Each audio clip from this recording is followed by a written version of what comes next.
savo misiją jaudinti ir judinti irgi atrodo Pūkinu. skirtingi poliai. Ar tas dvi, jeigu galima taip sakyti, grupės solo ansamblis pusės galima naujajame albume akivaizdžiai justi. Tai yra ta viena, na, tokia melancholiška, galbūt ir grimzdanti, ir ta kita, dėl kurios tikrai žinau, kartais ir grindys lūžta koncertų metu. Paminėsiu, kad lūžta grindys per mūsų su bendrus renginius į Juodą Palangą. Ir dažniausiai tai būna per koncertus. Mūsų koncertai vyksta sutaisytų, sutvirtintų grindų, dėl to ir nelūžta.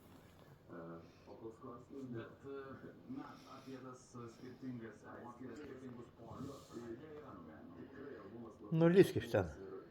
Pūki. Mes juokiamės nuo kažkokių meditacijų. Nu, kad tu čia vis naują sugalvojęs kažkokį bairį. Visiškų šokių kūrinių. Taip.